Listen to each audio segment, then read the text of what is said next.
Administrata tatimore ka intensifikuar informimin e fermerëve mbi procedurat që duhen ndjekur për përfitimin e kompensimit financiar përmes skemës së autofaturës, duke sqaruar hap pas hapi rregullat e kushtet e parashikuara nga legjislacioni tatimor në fuqi.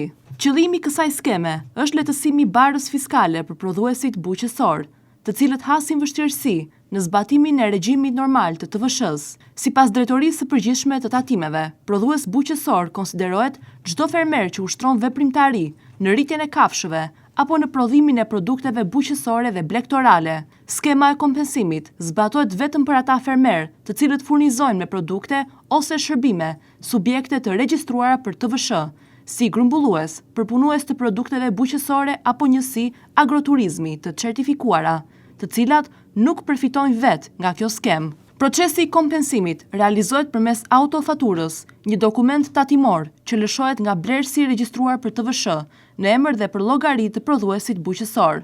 Fatura shërben si bazë për llogaritjen e shumës së kompensimit dhe duhet të përmbajë të gjithë elementët e parashikuar nga ligji, përfshirë niptin e fermerit, përshkrimin e mallrave apo shërbimeve, si dhe vlerën përkatëse të furnizimit.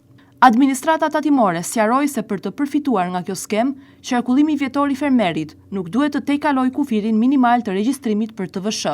Gjithashtu, produktet ose shërbimet e shitura duhet jenë rezultati drejt për drejt i veprimtarisë së tij buqësore dhe të tregtohen vetëm tek persona të tatueshëm, të regjistruar për TVSH, përcaktuar me udhëzim të posaçëm të Ministrisë së Financave. Fermeri nuk ka detyrim për deklarim periodik të TVSH-s. Norma e kompensimit është 10% e vlerës totale të produkteve ose shërbimeve buqësore të furnizuara, të dokumentuara me fatura tatimore dhe llogaritet për një periudhë 6 mujore. Për furnizimet e realizuara nga janari deri në qershor të vitit 2026, kërkesa duhet të paraqitet jo më vonë se data 31 dhjetor 2026.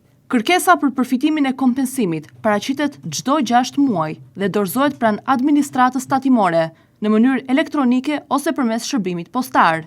Ajo duhet të shoqërohet me kopje të faturave tatimore të lëshuara nga vetë blerësi, si dhe me numrin e llogarisë bankare të fermerit. Për furnizimet e realizuara nga janari deri në qershor të vitit 2026, kërkesa duhet të paraqitet jo më vonë se data 31 dhjetor, ndërsa për furnizimet e kryera nga Koriku deri në dhjetor 2026, afati për aplikim është data 30 qershor 2027. Administrata tatimore gjithashtu theksoi se kompensimi financiar kryhet brenda 30 ditëve nga data e paraqitjes së kërkesës së plot dhe paralajmëron se kërkesat mund të refuzohen në rast të mosrespektimit të afateve ose mospërmbushjes së kushteve ligjore.